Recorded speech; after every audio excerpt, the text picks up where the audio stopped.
So when we, the Last Supper, the celebration, it is there written in Gospel of Mark, Matthew, Mark, Luke.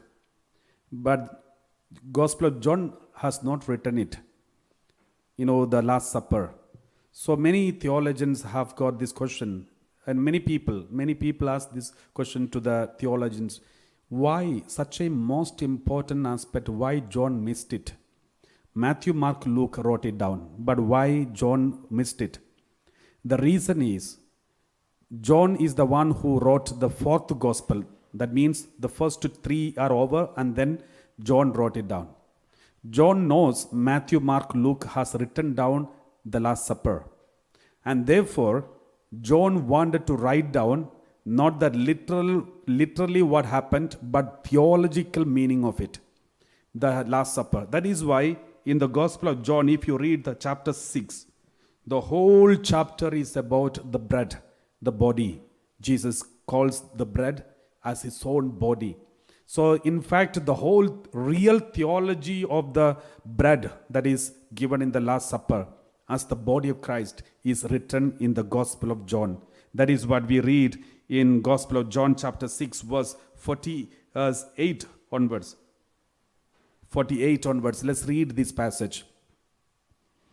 48 onwards. I am the bread of life. Why he is telling the people, I am the bread of life? Because there is a prophecy in the Old Testament, when the Messiah comes, he will bring manna from heaven. There is a prophecy in the Old Testament. So all the Jewish people believed that the Messiah comes and he will give bread from heaven, manna from heaven. So that is why we read Gospel of John chapter 6 verse 32. We read like this, verse 32. Then Jesus said to them, very truly I tell you, it was not Moses who gave you the bread from heaven. The manna in the Old Testament, it is not Moses who gave you. It is my Father who gives you the true bread from heaven. So he is comparing a ordinary bread and true bread. The manna and the true bread. And then verse 33. For the bread of God is that which comes down from heaven and gives life to the world. The true bread is that gives you life. If you take this bread, you will have life. Life means when the sin comes, there is death. But when the bread of Jesus, bread from God comes, there is life. Verse 34. Let's read verse 34. They said to him, Sir, give us this bread always. This is a very important word. Sir, give us this bread always. This bread is given in the Old Testament. It's not available in the New Testament. Only when the Messiah comes, he can give the bread, the manna. And therefore the people knew this. If Jesus is the Messiah, Jesus, give us this bread always. Give us this bread always. My dear brothers and sisters, this is a prayer of the faithful. Even today, during this lockdown COVID situation time, this is exactly the cry of everyone. Give us this bread always. Then what did Jesus say? 35. He says, Jesus said to them, I am the bread of life. I am that bread. This is the bread that you are eating in every Holy Eucharist. I am the bread of life. Whoever comes to me will never be hungry, and whoever believes in me will never be thirsty, because this bread is sufficient for you. And then you may ask, many people think, we have to eat the body of Christ. Many people are feeling so disgusting to say that we are eating the body of Christ. It's not we are eating the meat of Christ. We are eating, consuming, we are taking the whole person of Jesus Christ alive. Don't compare with the eating meat in your celebration time. So this is the whole person of Jesus Christ, living person. So if you are eating a dead body, it's cannibalism.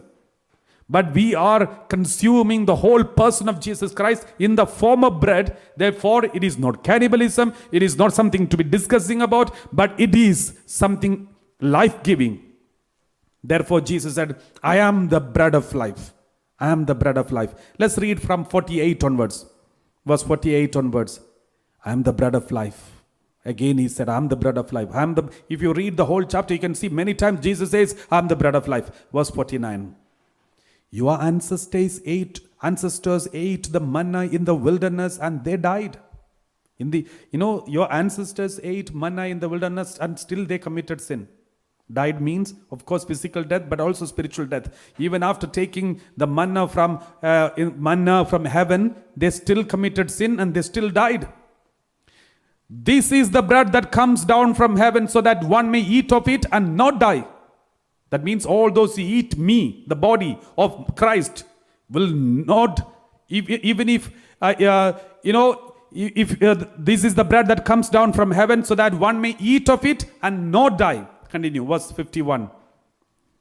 Verse 51. I am the living bread that comes down from heaven, who came down from heaven. Whoever eats of this bread, will live forever. And the bread that will give for the life of the world is my flesh. Praise the Lord. Hallelujah. Hallelujah. Thank you, Jesus. Praise you, Jesus. Thank you, Father.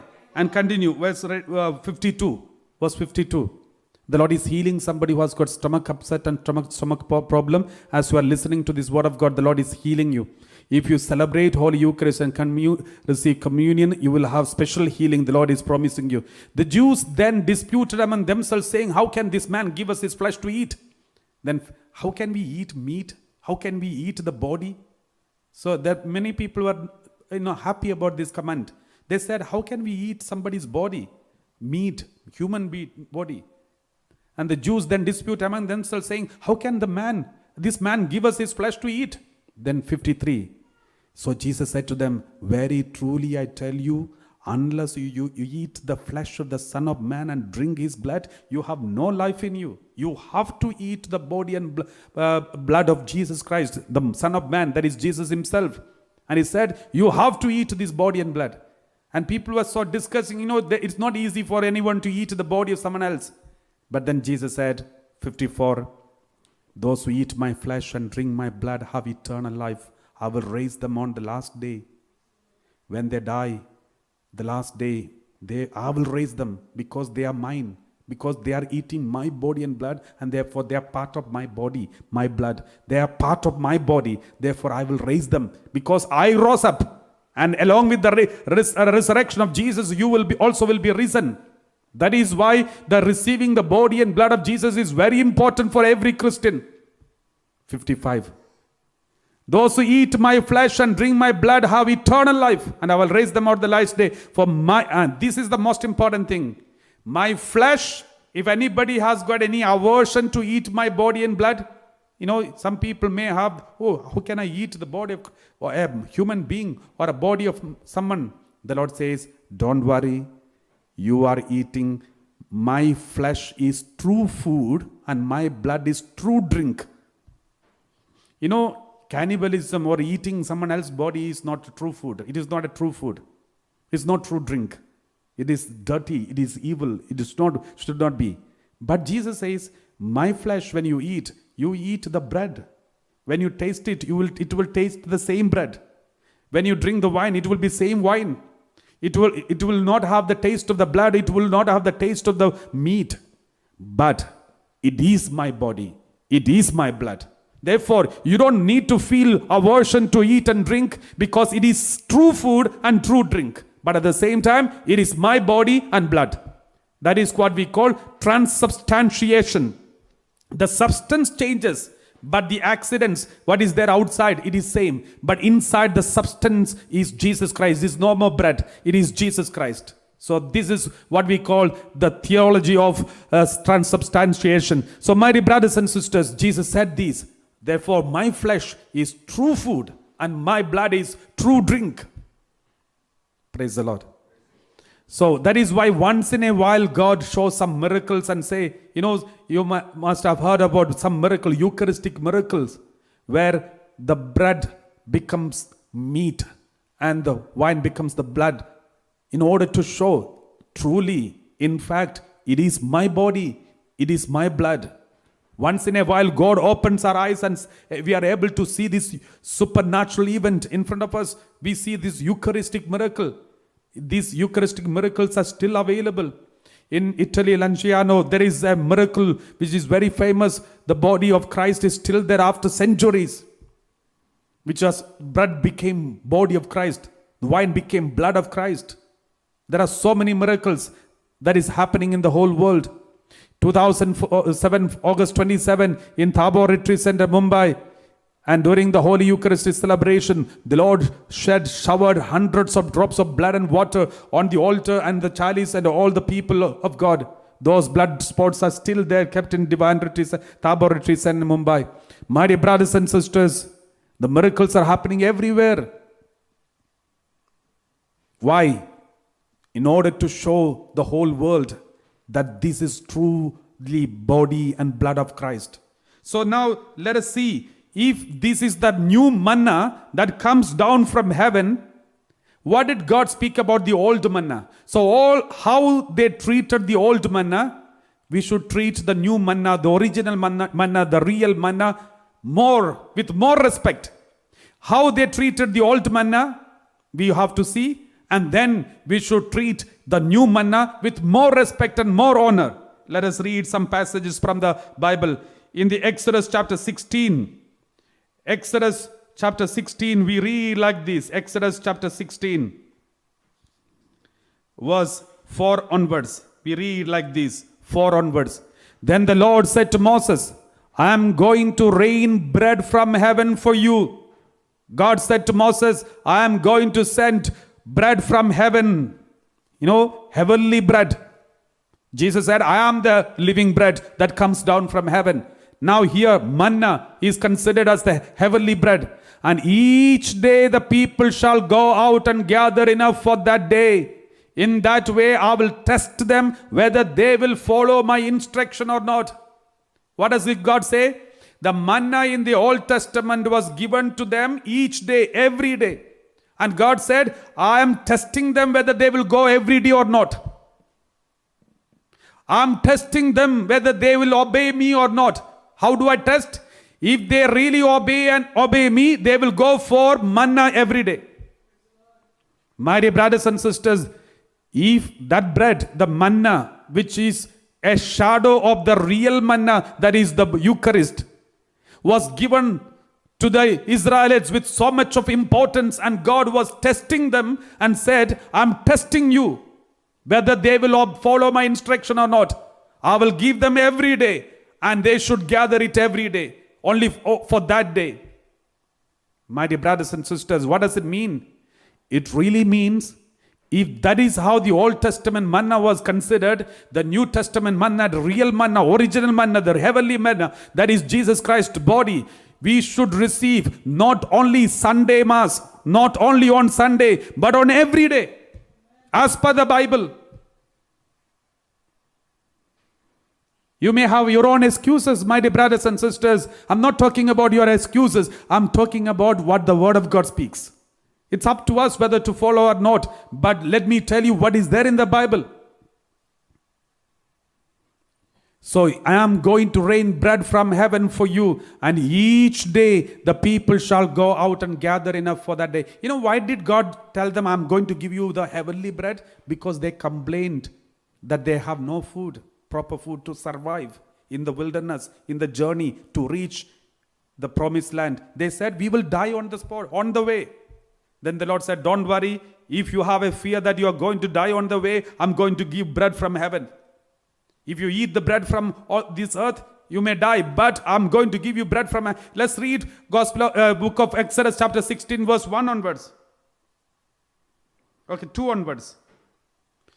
The whole congregation of the Israelites complained against Moses and Aaron in the wilderness. Verse 3. The Israelites said to them, if only we had died by the hand of the Lord in the land of Egypt, when we sat by the flesh pots and ate our fill of bread.